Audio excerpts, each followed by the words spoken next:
you guys are on a Monday night with Mike. Good to be with you this week.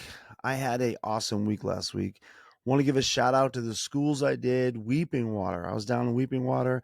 Weeping Water is awesome. I was down there. It's a little bit like maybe 25, 30 miles south of Omaha. Had a great time with all those guys down there.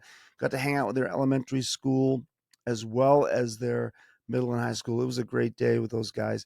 Left there, went to Riverside, a couple hours away north of Grand Island. It was a great time up there.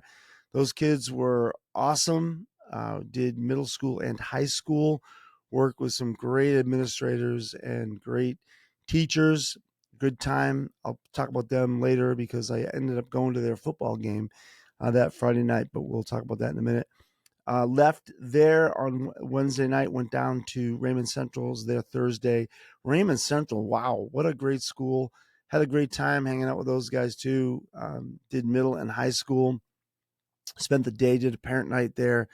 Wow, what a great administration and great team they have there. The kids were great. Met some really cool people. Olivia, you rock.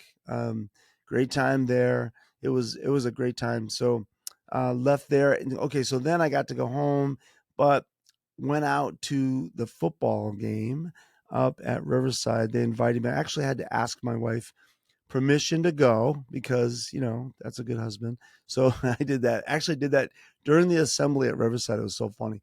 And so my wife said, yeah, she had no choice. So anyways, she was great. Let me go. So I went up and hung out with those guys, had a blast. They ended up winning the game. So that was great. And so they're going to be in the state finals this Monday, a week from today. They'll be in the finals. And so we're going to do a special Monday night with Mike. If I can do it that Monday night, I will.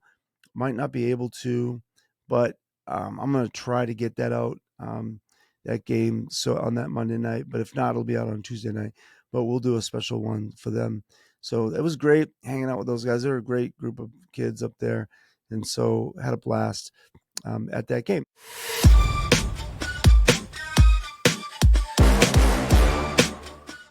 What I want to talk about today is something actually that came up at Riverside.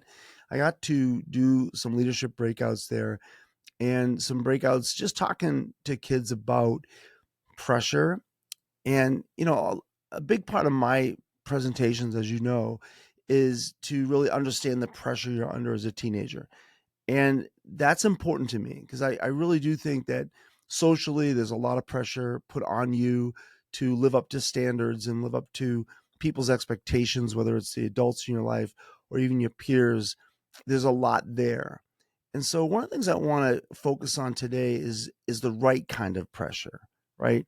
Sometimes it feels right to take pressure off of yourself by maybe taking the path of least resistance, right? Like I'm going to, instead of really, trying hard at school, I'm going to pull back. I'm going to try, just to maybe relax and, do some things that are going to make you feel better at the time, like maybe not doing your homework or not taking school so seriously and putting emphasis on some of your social stuff that's happening. That seems right at the time, and I get that. But that actually adds more pressure to your life later because when you neglect yourself, and you take the path of least resistance, yes, you're taking pressure off, and yes, it feels good. But later on, it's not going to feel good, right? I remember when I stopped doing drugs and alcohol in my early 20s, late teens, early 20s. I had friends, I had a community of people, including my family, that was used to me doing these things, right? So when I stopped doing those things and taking my life more seriously, a lot of them criticized me. Like a lot of the people close to me criticized me. Like, what are you doing? You're not like one of us anymore. You're not taking this path of least resistance. They thought I was better than them and things like that. And I remember feeling that pressure, like, yeah, it would be nice to smoke right now or to drink and to numb myself. But the fact that I didn't actually set me up later to feel less pressure because financially I got into a situation where, I was more independent than them. I was able to invest in my future.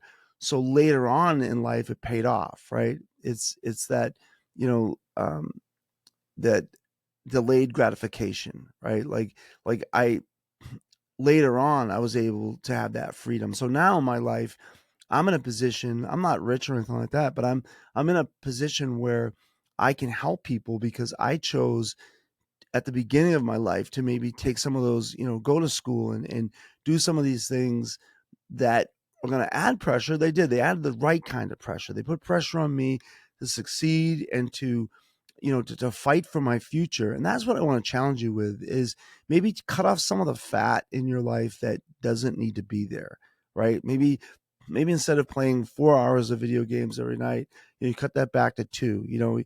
Take your life a little more seriously. Do some homework. Set yourself up to win. So later on in life, you're not feeling the pressure. I look at some of the people that criticized me back in the day that you're adding this pressure to your life. You should be taking it easy. Those people now are under a lot of pressure because financially they're burdened down, mentally, emotionally. There's things that layered on top of them that are not on top of me. It's not part of my life. And so I'm not perfect. I'm not saying that. I'm just saying that when I chose at the beginning, of my teen years and into my 20s to take life seriously, it's paying off now. And that's what I want for you. You are on a Monday night with Mike. You rock. We'll see you next week. Awesome week. Take life seriously. Fight hard. All right. See you guys later. Bye.